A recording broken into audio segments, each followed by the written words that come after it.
আপনার কাছে আমি জানতে চাই যে জুলাইয়ের যে বিপ্লব হয়েছিল সেই বিপ্লবে নরসিংদী জেলা বিএনপির কি ধরনের সহযোগিতা ছিল ছাত্র আন্দোলনের প্রতি? ধন্যবাদ। জুলাইয়ের বিপ্লবটা তো শুধু জুলাই তো হয়নি, সংগঠিত হয়নি।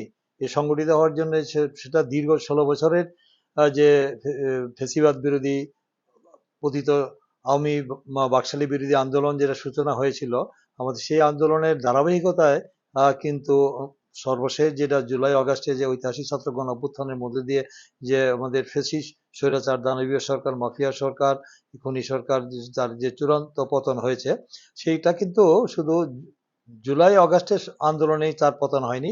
এটা কিন্তু দীর্ঘদিনের যে এই দেশে যে শেখ হাসিনা সরকার যে গণতান্ত্রিক লেবাসে একটি ভয়ঙ্কর ভয়াবহ স্বৈরশাসন, যে স্টিমরুলার, যে অন্যায় অত্যাচার নিপীড়ন নির্যাতন বিরোধী দলকে দমন করার জন্য যে কর্মকাণ্ডগুলো করেছে, সেটা আপনারা দেখেছেন যে সেখানে আমাদের অর্থনীতিকে ধ্বংস করেছিল। তারপরে সেখানে রাষ্ট্রীয় প্রতিষ্ঠানগুলিকে, সমস্ত প্রতিষ্ঠানগুলিকে, নির্বাচন কমিশন থেকে শুরু করে আমাদের নির্বাহী বিভাগ, আমাদের পুলিশ বিভাগ, আমাদের সমস্ত মানে ব্যবসা বাণিজ্য, দেশকে একটা মানে পুরা দেশকে দলীয়করণ করে ফেলেছিল। মানে রাষ্ট্রীয় শুধু প্রতিষ্ঠানগুলিকে না, রাজনৈতিকরণ দলীয়করণ করে তারা দেখেছেন যে বিরোধী দলকে নিশ্চিহ্ন করার জন্য, বিশেষ করে বিএনপির উপর যে অন্যায় অত্যাচার নিপীড়ন নির্যাতন মামলা হামলা, আমরা জানি সর্বশেষ যেটা বিএনপির উপরে যে আন্দোলন সংগ্রামের পর্যায়ে দেখেছেন যে আমাদের স্বাভাবিক আমাদের মিছিল মিটিং যেগুলা আমাদের মানববন্ধন করা, তারপরে সেখানে মিলাদ মাহফিল করা, তারা অভ্যন্তরে আলোচনা সভা, সেগুলো আমরা করতে পারিনি।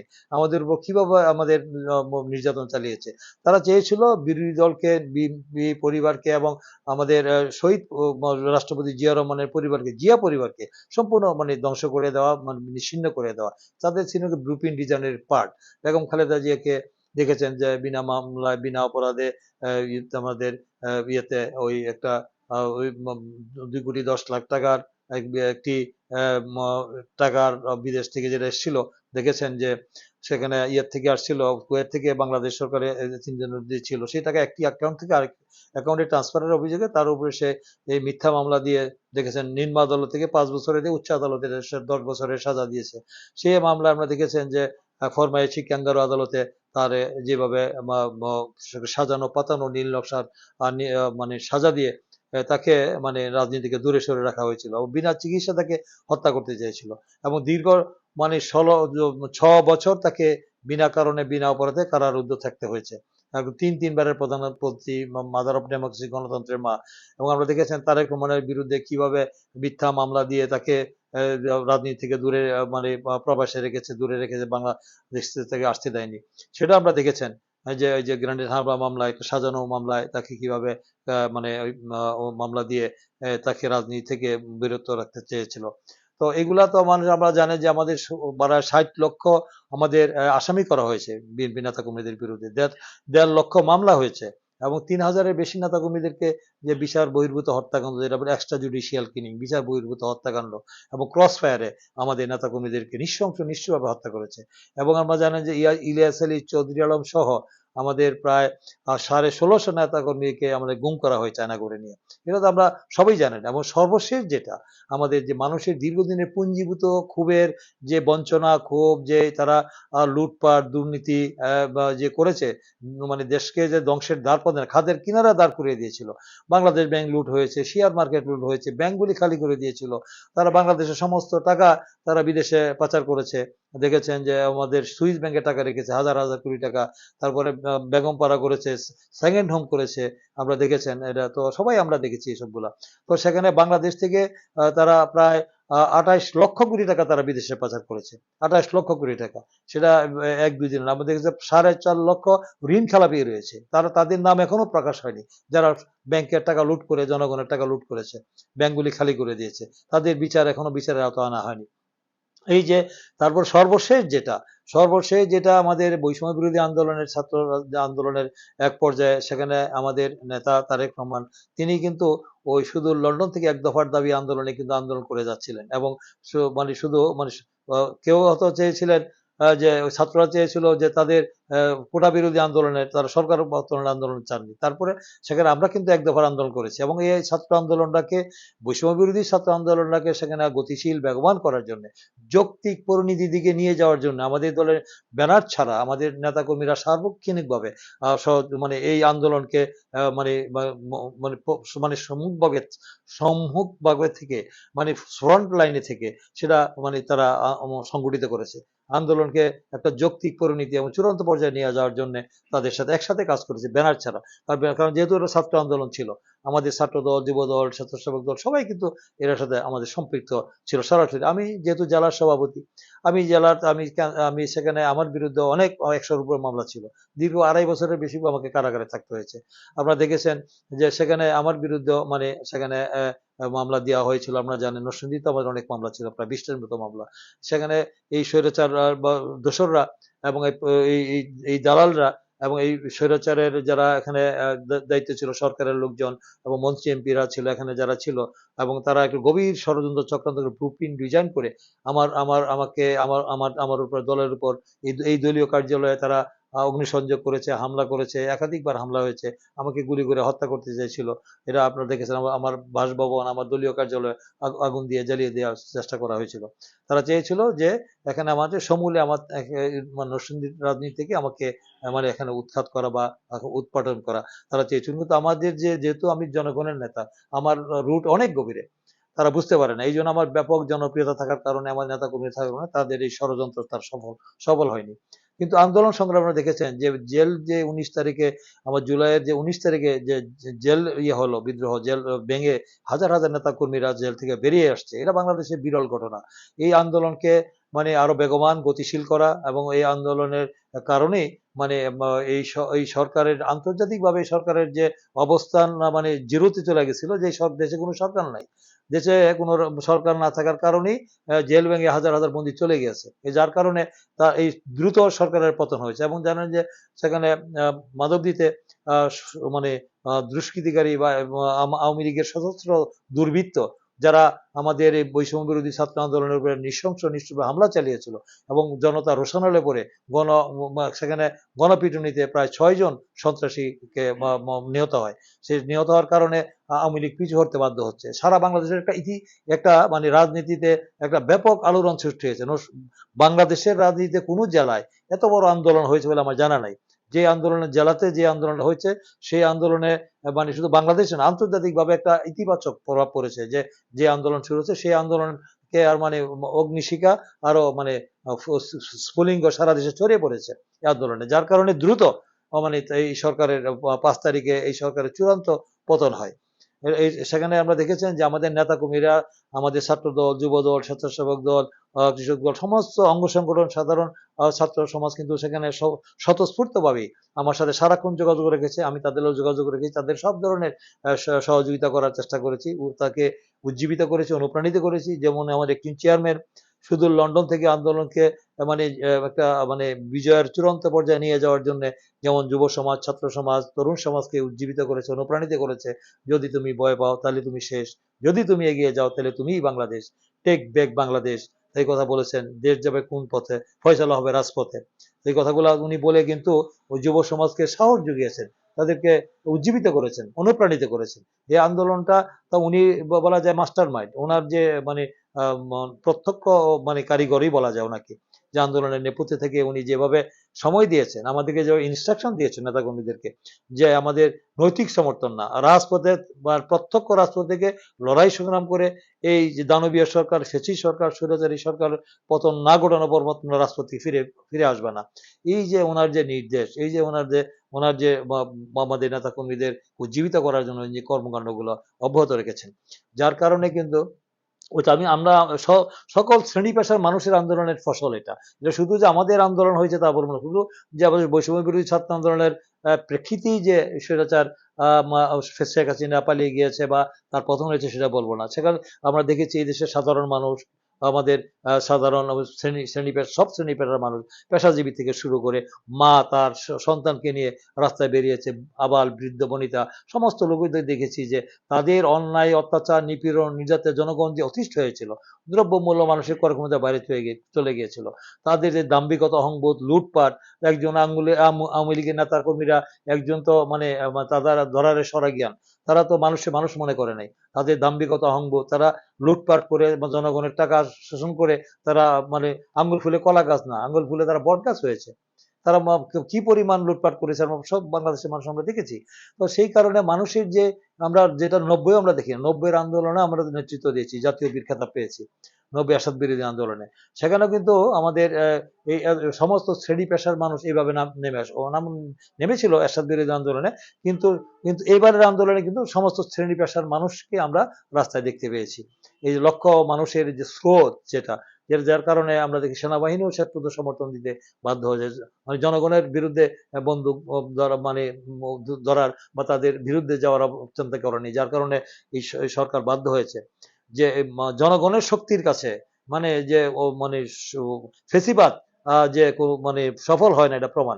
যুগে যুগে এসব ফেসিবাদের পতন এইভাবে হয়েছে এবং সেখানে জনগণের বিজয় হয়েছে। জনগণ জীবন বাজি রেখে তিনি লড়াই করেছে। এই যে জনগণের উপরে যে তারা যে নির্বিচারে মানবতা বিরোধী অপরাধ করেছে, তারা এখনো পর্যন্ত আইনের আওতায় সব আনা হয়নি। শেখ হাসিনা থেকে শুরু করে তাদের মন্ত্রী পরিষদ থেকে শুরু করে তাদের পুলিশ বাহিনী, যারা এই কর্ম, শুধু শেখ হাসিনা আওয়ামী লীগ তো করে নাই, তাদের সাথে যারা ছিল জাতীয় পার্টি থেকে আরো যারা সুবিধাভোগীরা ছিল, যারা বেনিফিশিয়ারি, তো তাদেরকে আইনের আওতায় আনতে হবে। যারা তথাকথিত আমলা থেকে শুরু করে পুলিশ কর্মকর্তা, যারা মানে বিভিন্ন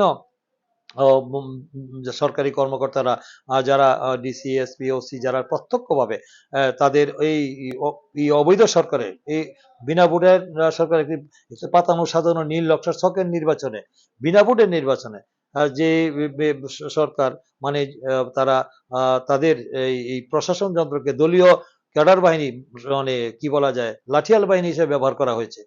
দলীয় লোক হিসেবে তাদেরকে ব্যবহার করে তাদের অবৈধ নির্দেশ, অন্যায় নির্দেশ তারা পালন করতে জনতার উপরে গুলিবর্ষণ করেছে, জনতাকে নির্যাতন অত্যাচার করেছে। তো তাদেরকে তো আইনের আওতায় আনতে হবে। তাদেরকেও কিন্তু এখনো পর্যন্ত আমরা দৃশ্যমান তাদের আইনের সেখানে বিচারের ক্ষেত্রে আমরা শুনতেছি যে বিচার এবং সংস্কারের যে কথাগুলো বলা হচ্ছে, সবার আগে বিচার সংস্কার আমরা চাই, কিন্তু সেখানে সরকারের আমরা এক বছর হতে চললো, 1 বছর পূর্তি হতে চললো, কিন্তু এই এই খুনিদেরকে আমাদের 26 জন শহীদ হয়েছে শাহাদাত বরণ করে নরসিংদীতে, এই তাহমিদ এবং ওই শাওন, তার সুমন থেকে শুরু করে ইমন, আমাদের থেকে শুরু করে অনেকেই আমরা দেখেছি এখানে প্রায় 26 জন শহীদ হয়েছে। সেই আহত হয়েছে প্রায় আমাদের 600-এর বেশি। যেই 600-এরও বেশি আহত হয়েছে বাংলাদেশে কম জেলায় আছে যে 26 জন শহীদ হয়েছে দেশের জন্য, জাতির জন্য, গণতন্ত্রের জন্য, একটি আইনের শাসন, বিচার বিভাগের স্বাধীনতা, ন্যায় বিচার, মানুষের মৌলিক অধিকার, গণতন্ত্র উদ্ধারের জন্য তারা যে জীবনকে বাজিয়ে রেখে লড়াই করেছে। এই যে শহীদ হয়েছে, শহীদদের পরিবারের প্রতি আমাদের সহমর্মিতা, তাদের প্রতি আমাদের যে মানে ভালোবাসা, এবং তাদের এই রক্তের মধ্য দিয়ে, জীবনের মধ্য দিয়ে কিন্তু আমরা একটা পরিবর্তিত পরিস্থিতিতে আমরা একটি নতুন বাংলাদেশ পেয়েছি, একটি মুক্ত পরিবেশ পেয়েছি। আজকে ফেসিবাদ মুক্ত, হাসিনা মুক্ত, স্বৈরাচার মুক্ত, ফেসিবাদ মুক্ত একটি পরিবেশ, গণতান্ত্রিক পরিবেশ পেয়েছি। সেই পরিবেশের মধ্য দিয়ে আগামী দিনে একটি নির্বাচন হবে, সেই নির্বাচনের জনগণ তাদের জনগণের সরকার প্রতিষ্ঠা হবে, কিন্তু সেটা এখন দৃশ্যমান দেখছি না। যে আকাশচুম্বী যে মানুষের আশা আকাঙ্ক্ষা প্রত্যাশা, যে আশা ছিল যে এই ফেসিবাদ স্বৈরাচারী সরকারের পতনের পরে জনগণের ভোটে নির্বাচিত একটি জনগণের সরকার প্রতিষ্ঠা হবে, সেটা এখন মানে মনে হচ্ছে যে সুদূর পরাহত। সেটা এখন আমরা দৃশ্যমান এখনো হচ্ছে না। যদিও আমাদের বর্তমান আমাদের ইন্টারিম গভর্নমেন্ট, অন্তর্বর্তীকালীন সরকারের প্রধান উপদেষ্টা ডক্টর মোহাম্মদ ইউনূস, তিনি কদিন আগে একটি আশার বাণী শুনিয়েছেন। তারা বলেছেন যে 4-5 দিনের মধ্যেই তারা সুনির্দিষ্ট দিন তারিখ রোডম্যাপ ঘোষণা করবেন। আমরা তার প্রতি আস্থা রাখতে চাই, বিশ্বাস রাখতে চাই যে এই সময়ের মধ্যে তিনি হয়তো মানুষকে আশ্বস্ত করবেন এবং নির্বাচনের দিন তারিখ ঘোষণা হবে। তাহলে হয়তো দেশের এই যে অস্থিতিশীল পরিস্থিতি অনেকটা স্বাভাবিক হয়ে আসবে। কারণ মনে করি যে নির্বাচিত সরকার হলেই মানে আমাদের দেশের এই যে অর্থনৈতিক সংকট, রাজনৈতিক সংকট, এই অস্থিতিশীল পরিস্থিতি, এই যে দ্বন্দ্ব সংঘাত, আইন শৃঙ্খলা পরিস্থিতির অবনতি, সেটা অনেকটা মানে স্বাভাবিক পর্যায়ে চলে আসবে। অনির্বাচিত সরকার আর কাছে দেশ জাতি অনিরাপদ নাই। তাই মানে নির্বাচিত সরকারের কাছে জনগণের দায়বদ্ধতা থাকে, জবাবদিহিতা থাকে। কিন্তু অনির্বাচিত সরকারের জনগণের কাছে কোনো দায়বদ্ধতা থাকে না, জবাবদিহিতা থাকে না। তাই আমি মনে করি নির্বাচিত সরকার যত তাড়াতাড়ি নির্বাচন হবে ততই জাতির জন্য, গণতন্ত্রের জন্য, দেশের জন্য মঙ্গল। গণতন্ত্রের চূড়ান্ত বিজয় তখনই হবে যে নির্বাচনের মধ্য দিয়ে এই জনগণের সরকার যখন প্রতিষ্ঠিত হবে। সেই জনগণের সরকার প্রতিষ্ঠা হবে তখনই দেশের যে আজকে যে এই যে আমাদের অস্থিতিশীল পরিস্থিতি, এই যে শঙ্কা সংকট যে অনেকটা কেটেছিল, এই যখন আমাদের নির্বাচনের তারিখ নিয়ে যখন আমাদের বর্তমান এই সরকারের প্রধান উপদেষ্টা লন্ডনে আমাদের একটি চেয়ারম্যান তারেক রহমানের সাথে একটি বৈঠক করে তারা একটা সিদ্ধান্তে আসছেন দেশ জাতির স্বার্থে, গণতন্ত্রের স্বার্থে আগামী 2026-এর ফেব্রুয়ারি মাসে নির্বাচনের একটি তারিখ হবে। সেই বিষয়টি যখন আমরা জানতে পারলাম তখন বাংলাদেশের মানুষ মানে তার স্বাগত জানিয়েছে। সমস্ত রাজনৈতিক দল স্বাগত জানিয়েছে, দুই একটি রাজনৈতিক দল ছাড়া, একটি ইসলামী দল, দুই একটি অর্বাচীন ছাত্র সংগঠন ছাড়া সবাই এই তাদের এই বৈঠক এবং তাদের সিদ্ধান্তকে তারা মানে সাধুবাদ জানিয়েছে এবং তারা অভিনন্দন জানিয়েছে। তো সেখানে আমরা দেখেছি তারপরেই আমরা দেখতে পাচ্ছি যে গভীর ষড়যন্ত্রে লিপ্ত হয়েছে। দেশে একটি অস্থিতিশীল পরিস্থিতি তৈরি করার জন্য গোপালগঞ্জের ঘটনা, এটাও মনে হচ্ছে বিচ্ছিন্ন ঘটনা নয়, পরিকল্পিতভাবেই সেটা করা হয়েছে। তারপরে আমরা যে মিটফোর্ডে যে সোহাগ হত্যা ঘটনা, যেটা এই যে একটি ব্যবসায়ীদের দ্বন্দ্বের ঘটনা, সেই ঘটনাটাও মাকে কেন্দ্র করে আমাদেরকে প্রতিপক্ষ করা হয়েছে। আমাদের একটি চেয়ারম্যানের সম্পর্কে যে ধরনের অশালীন, অশ্লীল এবং যে মানে ধৃষ্টতা দেখিয়ে বক্তব্য দিয়েছে, সেটাও মানে আমার রাজনৈতিক শিষ্টাচার বহির্ভূত। আমরা কিন্তু রিয়েক্ট করি নাই। আমরা সেখানে কিন্তু তাদের এই ষড়যন্ত্রে এবং তাদের এই যে পাতানো ফাঁদে পা দিই না, তাদের উস্কানিতে পা দিই নেই। আমরা রাজনৈতিকভাবে সেটা মোকাবেলা করার চেষ্টা করেছি এবং করে যাচ্ছি। বিএনপি একটি গণতান্ত্রিক উদার রাজনৈতিক দল। আমরা প্রতিহিংসা রাজনীতি করি না। আওয়ামী লীগ একটি সন্ত্রাসী দল, প্রতিহিংসা রাজনীতি করে, সেটা বারবার প্রমাণ হয়েছে। এবং আবার আমরা চাই যে ফেসিবাদ বিরোধী ঐক্য, যেটা আমরা বারবার বলে আসছিলাম যে ফেসিবাদ বিরোধী ঐক্যটাকে আরো সুদৃঢ় করতে হবে এবং আমাদের প্রধান প্রতিপক্ষ হলো ফেসিবাদ আওয়ামী শত্রু। তো সেই তাদেরকে চিহ্নিত না করে এখন দেখতে পাচ্ছি যে অনেকে মনে করছে যে বিএনপি একটি বিশাল দল, অতীতে বেশ কয়েকবার জনগণের ম্যান্ডেট, প্রত্যক্ষ ম্যান্ডেট রায় নিয়ে তারা ক্ষমতায় আসছে। আগামী দিনে বোধ নির্বাচন হলে বিএনপি নিরঙ্কুশ সংখ্যাগরিষ্ঠ মানে আসন পেয়ে রাষ্ট্র ক্ষমতায় যাবে। যার কারণে কিছু কিছু দল তাদের মনে হচ্ছে যে তারা বিভিন্ন নন ইস্যুকে ইস্যু করে এদের একটি অস্থিতিশীল পরিস্থিতি তৈরি করার জন্য তারা বিভিন্ন রকম দাবি দেওয়া নিয়ে তারা নির্বাচনকে মানে প্রলম্বিত করা, দীর্ঘায়িত করা এবং যত অনেক নির্বাচন যেন সঠিক সময়ে না হয়, তাদের সংস্কার এবং বিচার দৃশ্যমান না হলে নির্বাচন করতে দেওয়া হবে না এবং আনুপাতিক এবং পিআর এর কথা বলছেন। জাতীয় নির্বাচনের আগে কেউ কেউ বলছেন যে আমাদের স্থানীয় নির্বাচন দিতে হবে। এইসব বিষয় নিয়ে এইসব বিষয় নিয়ে মানে আমার মনে হয় যে জাতীয় ঐক্যমত যেটা হয়েছে আমাদের রাজনৈতিক দলগুলি স্টেক হোল্ডার, তাদের সাথে আলোচনা হয়েছে। সংস্কারের অনেক বিষয় আমরা আমাদের দল থেকে আমরা জানেন যে একটি দফা রাষ্ট্র সংস্কার দিয়েছি। এটা সমস্ত জনগণের কাছে স্বাধীনতা উত্তর কোনো রাজনৈতিক দল, কোনো দেশ, কোনো রাজনৈতিক দল, কোনো সরকার মানে রাষ্ট্র সংস্কারের জন্য, রাষ্ট্র মেরামতের যে রূপরেখা সেটা কেউ দিতে পারে না। সেই একমাত্র বিএনপি সেটা দিয়েছে। বিএনপি 19 দফা কর্মসূচি দিয়েছিলেন শহীদ রাষ্ট্রপতি জিয়া রহমান বীরুত্তমের আমলে। তারপর আবার আমাদের তারেক রহমান দিয়েছেন আমাদের এই বর্তমান প্রেক্ষাপট সম্পর্কে, যে উনি বলেছেন যে দ্বিকক্ষ বিশিষ্ট আমাদের জাতীয় সংসদ কথা বলেছেন, জাতীয় সরকারের কথা বলেছেন, রাষ্ট্রপতি প্রধানমন্ত্রীর মধ্যে ক্ষমতার ভারসাম্যের কথা বলেছেন এবং পরপর দুবারের বেশি প্রধানমন্ত্রী আমাদের রাষ্ট্রীয় ক্ষমতা থাকতে পারবে না। এই উল্লেখযোগ্য আর অনেক এবং আইন বিচার বিভাগের সংস্কারের কথা বলেছেন। এমন কোনো দিক নাই যে সেটা উল্লেখ মানে সেখানে করা হয় নাই, মানে আমাদের সংস্কারের বিষয়ে আলোচনা হয় নাই। আমরা জানেন যে জাতীয় ঐক্যমতের সহসভাপতি আমাদের প্রফেসর আলী রিয়াজ, তিনিও তো বলেছেন কদিন আগে যে বিএনপি তো অধিকাংশ সংস্কারের কথা বলেই ফেলেছেন। তারপরে আবার নতুন করে তো সংস্কারের কিছু এখানে নেই। তারপরে তারা এই দৃশ্যমান সংস্কারের কথা বলে তারা আবার একটু গোলাপানিতে মাছ শিকার করার জন্য একটা অস্থিতিশীল একটি দোআঁশে পরিবেশ তৈরি করে তারা কি স্বার্থ উদ্ধার করতে চান আমরা জানি না। তো আমরা মনে করি তারা আমাদের কেউ প্রতিপক্ষ না। আমরা রাজনীতি হলো যে আমাদের যার যার অবস্থান থেকে তাদের সাথে আমাদের আমাদের আদর্শিক মতাদর্শ থাকবে, এটাই স্বাভাবিক। কিন্তু রাজনীতির একটি সুন্দর অনুকূল পরিবেশ, রাজনীতি হলো পরমর্শ সহিষ্ণুতা। আমরা আমাদের আমাদের নেতা আমাদের নীতি আদর্শ দর্শন ওগুলো আমরা জনগণের কাছে উপস্থাপন করব, জনগণ যাকে গ্রহণ করবে। আগামী দিন নির্বাচনের মধ্যে দিয়েই তো আমাদের এই সমস্ত, এই নির্বাচনের জন্যই তো দীর্ঘ 16 বছর আমরা লড়াই সংগ্রাম করলাম। তত্ত্বাবধায়ক সরকার বাতিল না হলে তো আর আজকে এই আমাদের সংকট এই পর্যায়ে হতে যেতে হতো না। হ্যাঁ, আচ্ছা, নরসিংদীর আন্দোলনে তো আমরা জানেন যে নরসিংদীর আন্দোলনে আমাদের